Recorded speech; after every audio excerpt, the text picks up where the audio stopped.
नमस्कार। महाराष्ट्र विधानसभा चुनाव की चौसर बिछ चुकी है और मोहरे सजाए जा चुके हैं। सत्तारूढ़ गठबंधन महायुति और विपक्षी गठबंधन महाविकास अघाड़ी दोनों ही अपनी जीत के दावे कर रहे हैं। इस बार बगावत भी बड़े पैमाने पर हुई है और निर्दलीय भी बड़ी संख्या में चुनाव लड़ रहे हैं। इनमें कई हैवीवेट नेता हैं जिनका अपने चुनाव क्षेत्र में अपना अच्छा खासा राजनीतिक वजन है। कुल मिलाकर मुकाबला एक तरफा नहीं है बल्कि कांटे की टक्कर है।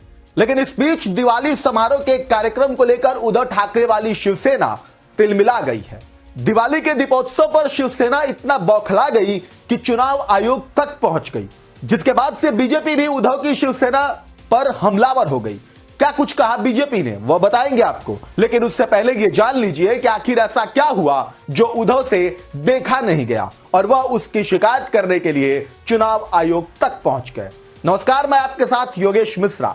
दरअसल मुंबई के शिवाजी पार्क में दिवाली समारोह का कार्यक्रम रखा गया था। इस कार्यक्रम के बाद शिवसेना यूबीटी ने चुनाव आयोग में शिकायत दर्ज कराई। शिवसेना ने महाराष्ट्र के मुख्य चुनाव अधिकारी को एक पत्र में आरोप लगाया कि महाराष्ट्र नवनिर्माण सेना यानी कि एमएनएस ने आचार संहिता का उल्लंघन करते हुए मुंबई के दादर इलाके के छत्रपति शिवाजी महाराज पार्क में दिवाली के दौरान दीपोत्सव का आयोजन किया। इसलिए इस दीपोत्सव का सारा खर्च एमएनएस उम्मीदवार अमित ठाकरे के चुनावी खर्च में जोड़ा जाए। इसके साथ ही उन्होंने भारतीय चुनाव आयोग से सार्वजनिक स्थलों पर राजनीतिक प्रचार की अनुमति देने वाले अधिकारियों के खिलाफ भी सख्त कार्रवाई की मांग की।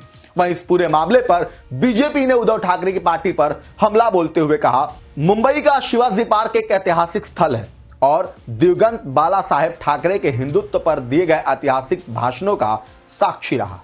यह उनके बेटे की तरफ से विरासत का अपमान है जो दिवाली समारोह के खिलाफ शिकायत कर रहे हैं। क्या हिंदू त्योहार अब औरंगजेब फैन क्लब को भी चुभने लगे? बीजेपी के साथ साथ एमएनएस ने भी शिवसेना के दिवाली समारोह पर आपत्ति जताने पर पलटवार किया और कहा कि हम यहां कई सालों से दीपोत्सव मना रहे हैं, इसका अमित ठाकरे के प्रचार से कोई लेना देना नहीं है। शिवसेना यूबीटी एक हिंदू त्योहार पर आपत्ति कर रही है क्योंकि उसने हिंदू विचारधारा को छोड़ दिया है। अब उन्हें अपना धर्म बदल लेना चाहिए। वहीं आपको बता दें कि यह वही शिवसेना है जो पहले कभी हिंदुओं का पक्षधर हुआ करती थी, लेकिन सत्ता के लिए वही शिवसेना पहले राम का विरोध की और अब जाकर हिंदुओं के त्योहारों का भी विरोध करना शुरू कर दिया।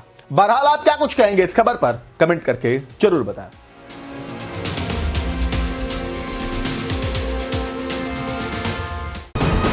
वीके न्यूज, राष्ट्र के नाम।